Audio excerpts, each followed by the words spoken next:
We're going back to the India-US trade deal, and now Union Commerce Minister hails the India-US trade deal. The very man who's been at the helm of matters when it comes to this particular trade deal, that is Piyush Goyal. India reiterates farmers' interest paramount. Piyush Goyal comes out to say farmers' interests safeguarded in the deal. Sustaining rural livelihoods are in fact paramount. The government has also said that no entry will be granted for vegetables. Beans, pulses, roots, tubers are excluded. They're committed to safeguarding the farmers' interests. Sensitive agriculture, dairy products are also to be protected. So beans, pulses, roots, tubers have been excluded from that very deal. The government of India has said that the India-US trade deal ensures the full protection for Indian farmers, with no entry granted for vegetables and dried vegetables, beans, pulses, as well as roots and tubers such as potatoes and sweet potatoes will be remaining excluded, with no concessions extended. This is what Piyush Goyal has to say.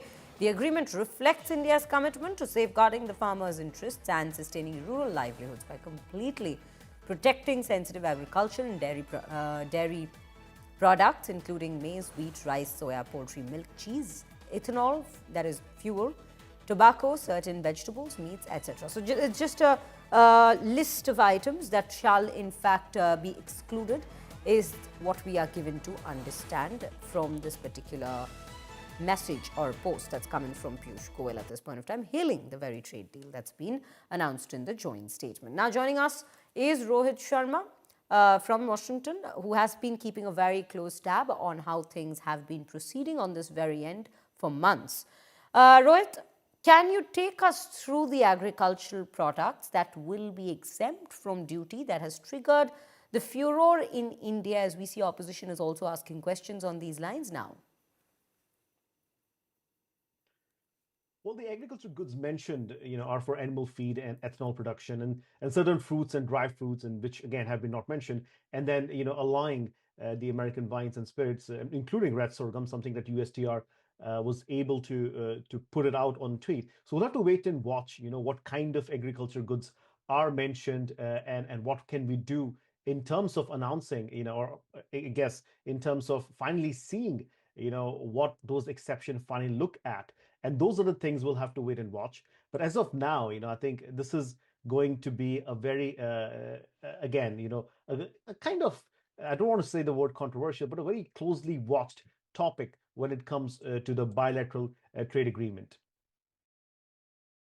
Now, viewers, thank you, Rohit, for in fact bringing us that context into this. Viewers, we were just mentioning about why all this attention on agriculture. Remember, this deal has drawn attention at this point of time because Prime Minister Modi had earlier vowed to protect Indian farmers, and this is not just one instance, but several instances that he's done so. Let me just quickly take you through one such excerpt of his address where he's spoken about how interest of the farmers is the priority for the Indian government.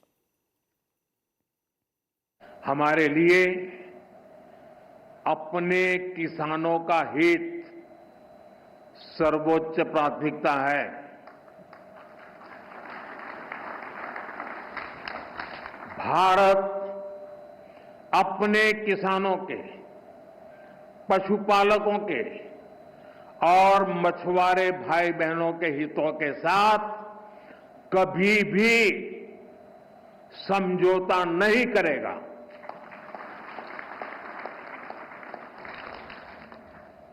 और मैं जानता हूं व्यक्तिगत रूप से मुझे बहुत बड़ी कीमत चुकानी पड़ेगी, लेकिन मैं इसके लिए तैयार हूं। मेरे देश के किसानों के लिए, मेरे देश के मछुआरों के लिए, मेरे देश के पशुपालकों के लिए आज भारत तैयार है।